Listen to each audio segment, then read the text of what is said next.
Is it fair to ask forgiveness after one has sinned so much? Is forgiveness for the victim, the perpetrator, or both? Guillermo del Toro's Frankenstein is an incredible analysis of ambition, arrogance, cyclical suffering, and the pursuit of happiness. I loved this movie from start to finish, and it deserves high praise for its writing, themes, and execution. But before we get into it, hi, my name is Caden from XP and Empathy, and I'm here with Meaning in Media, where we break down our favorite stories from various media and explore why it moved us so emotionally and mentally. I've already done a trailer analysis for this movie, but now it's time to get into the story as a whole. Without much further ado, let's get into it.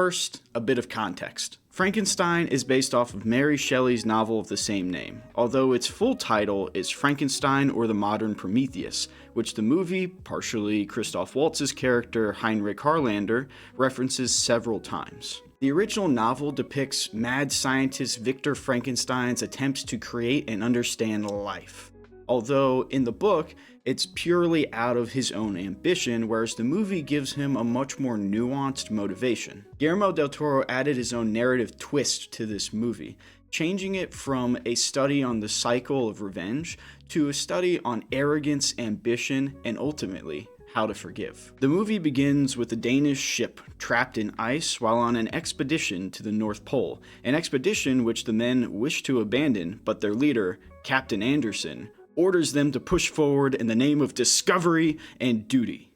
The captain is alerted to a fire in the distance and leads his men to investigate, where they find a heavily injured Victor and bring him along as they are chased back to their ship by the inhuman roars of some creature. The men engage this towering figure who marches through their gunfire, recovering remarkably fast from their assault and losing their lives to its inhuman strength. The creature demands they surrender Victor to him, who pleads with the captain to let him be taken. The captain refuses, and in the ensuing fight manages to crack the ice beneath the creature, sending it into the icy abyss. Already we can see Captain Anderson is a man of ambition, and is not someone who is easily swayed in his choices and decisions. However, Victor warns him that the ordeal is not over, and begins to recant his tale. We then move into Victor's tale, starting from the beginning with his childhood, showing us his abusive upbringing by his father, a master surgeon, who pushes his trade and legacy to his son, who is rather close with his mother up until her death while giving birth to Victor's brother William, who was preferred by their father. Victor, grieving the death of his beloved mother, resolves to surpass his father as a surgeon and scientist, beginning his obsession with death. Already we can see how these events have shaped Victor, fueling his obsession and drive to master and prevent death. A slight departure from the book where Victor's obsession is driven by his own ambition rather than his childhood trauma.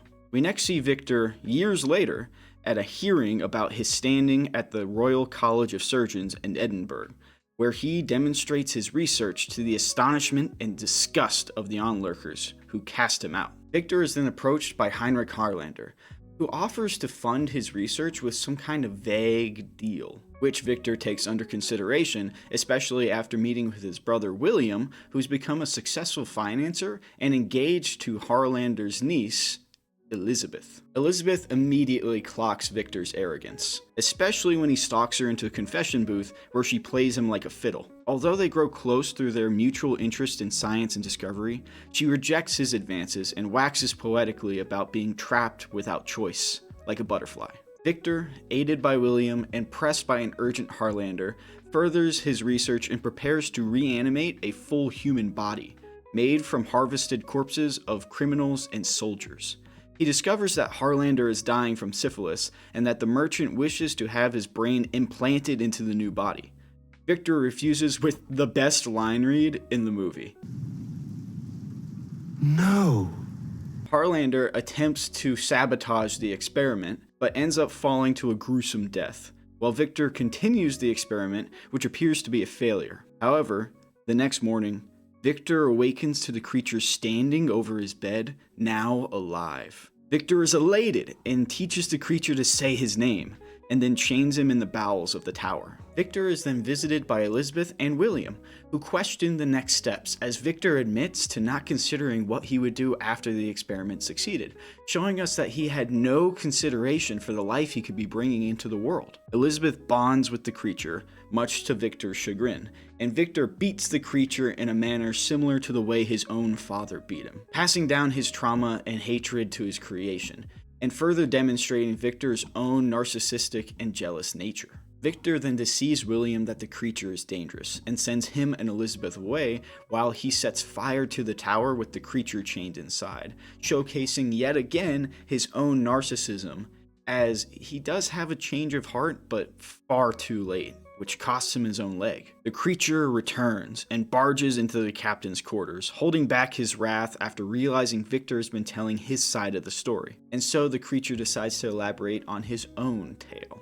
The creature begins his point of view where Victor left off, escaping the explosion through a sewer drain and getting washed away in the ocean. He washed ashore and wanders through the wilderness, even showing his inherent kind and curious nature while feeding berries to a deer. He is shot by frightened hunters, fleeing and hiding in a hovel at a nearby farm, learning from the family that lives there, even secretly aiding them with his inhuman strength. The family leaves, with the old man staying behind, and befriends the creature. The old man teaches him how to speak and read, and encourages him to seek out his own origins, which the creature does, finding the ruins of the tower and documents confirming that he is a product of Victor's experiments, along with Victor's home address. The creature returns to the farm only to find the old man mauled by wolves, and the hunters who again shoot him out of fear, seemingly killing him. But the creature revives, learning that he cannot die a true death and condemning him to a life of isolation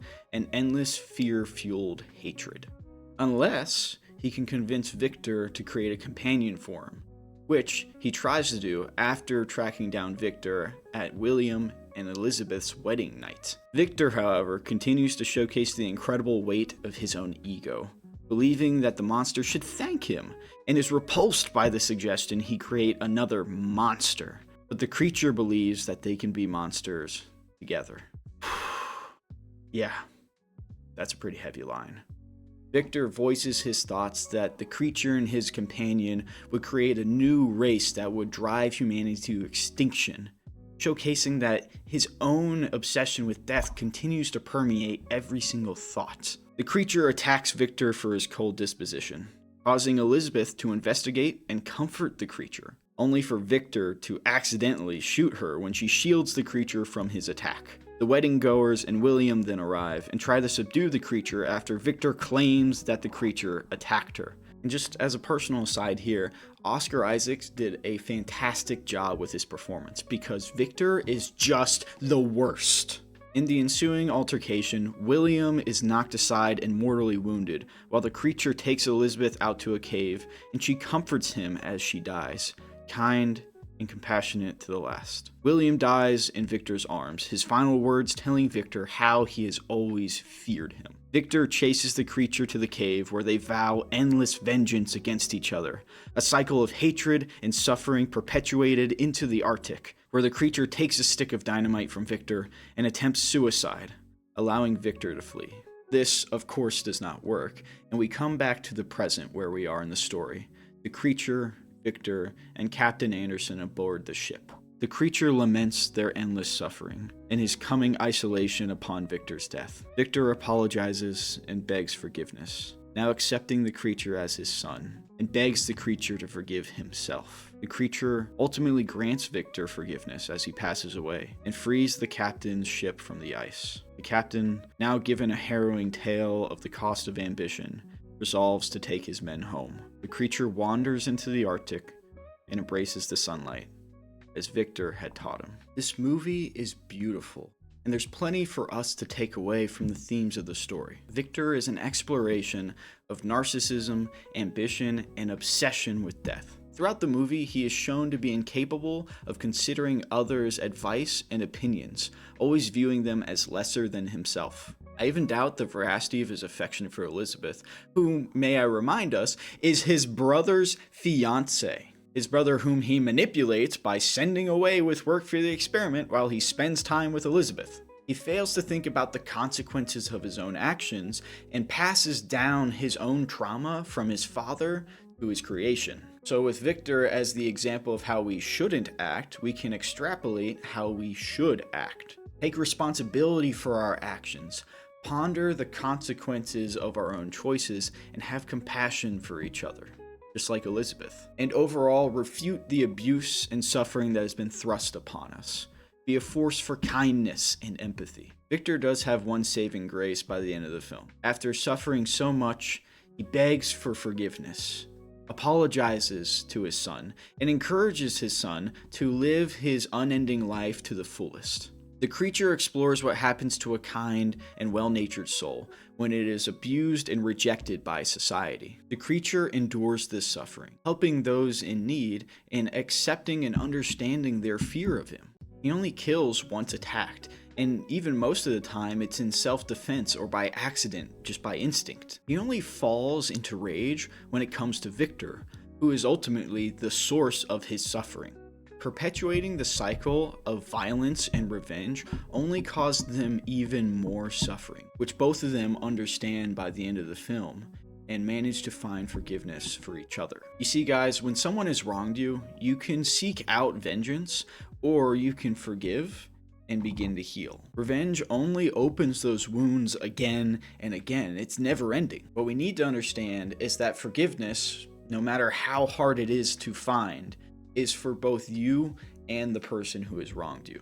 We need to search for and enact forgiveness from the outset, allowing ourselves to begin the healing process and finally move on from the abuse that was thrust on us. Because delaying forgiveness only prolongs the pain. No matter how hard it may seem, take the time to find forgiveness for others and for yourself. Thanks for watching.